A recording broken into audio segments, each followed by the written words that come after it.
Good morning. It's live. Morning Coffee with Sandy. Can you see me yet? I would love to know you're here if you can see I'm here.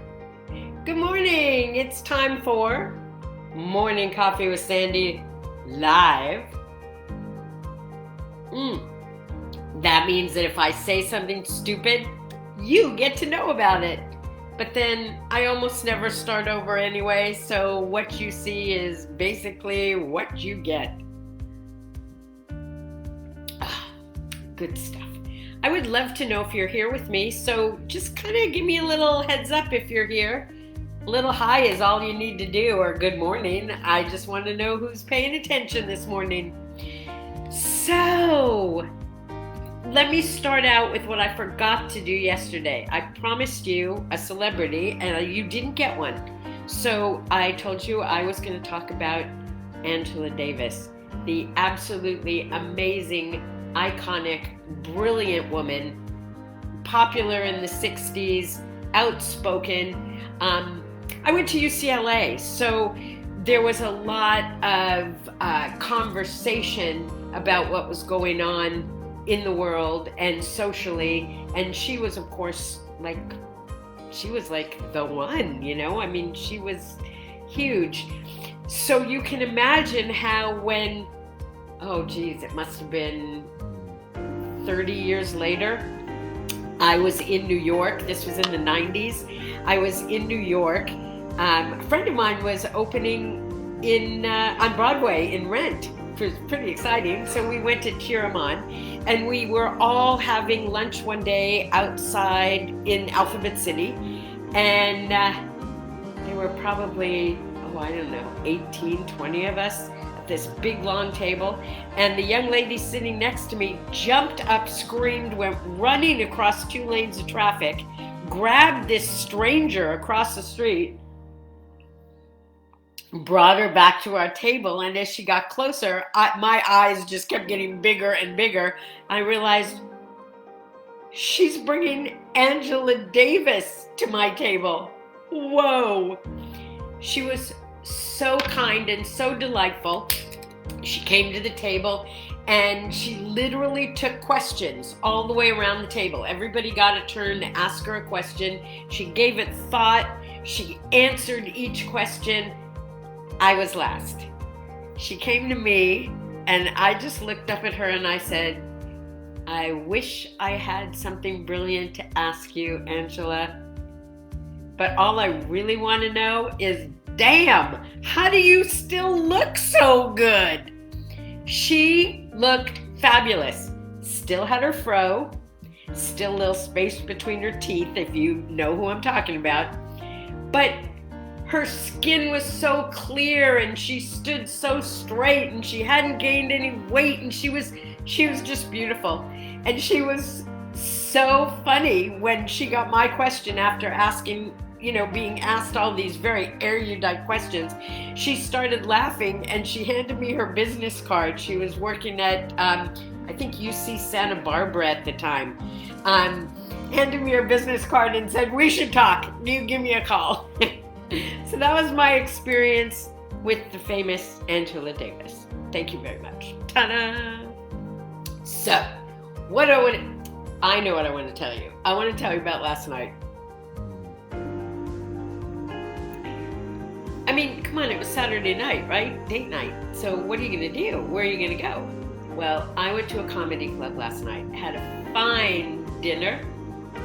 Wine, comedy. Yeah.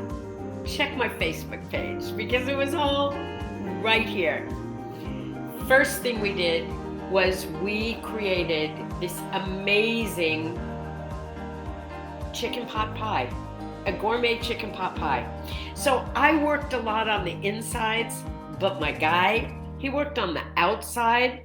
The crust was fabulous, but he cut these little pieces of crust and he made like a flower on top of it out of pieces of crust. It was really cool.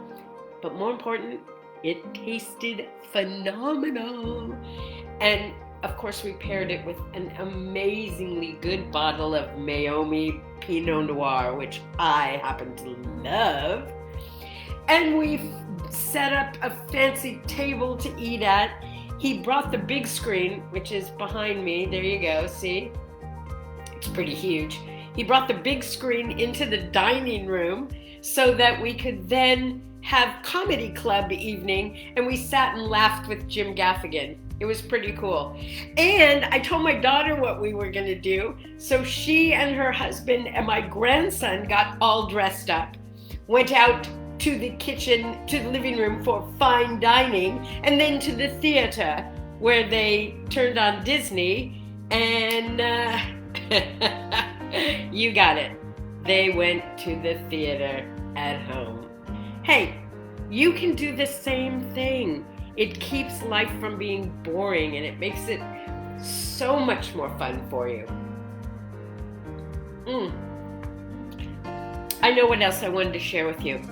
There was an incident on the tennis court the other day. A person on the court next to us was beyond rude and mean to someone on my court. Actually called her a name, insulted her. It was horrible. It was horrible. That was about 3 days ago, maybe 4 days ago. And I played in the same situation again yesterday, with the mean lady was on the court next to us and my friend was playing with me. And seriously, my friend was still really upset. She was gonna go and get arbitration and do this and do that. And I say to you what I said to her: let it go. The mean lady's comments said far more about her than they did about my friend. Think about that. Just let it go. Your anger doesn't hurt the person who hurt you. They don't even know you're angry, and they don't care. This is about your inner calm. Take a deep breath and let it go.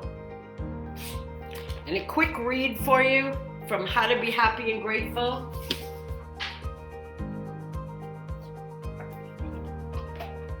This is a time for adapting to change. Productivity can wait. Yeah. We all have things to do, projects to complete, and plans to follow. Relax. Relax. You just can't do it today. Productivity can wait. It will wait. Now is the time to decide to design a future worth stepping into. Perhaps it's time to open up your spiritual toolbox. And folks, that's what I invite you to do today. You have a great morning. Enjoy your coffee, your tea, whatever you're drinking. And I'll see you again tomorrow around 6. And oh, good morning, Tony. Thanks for the message. Bye-bye.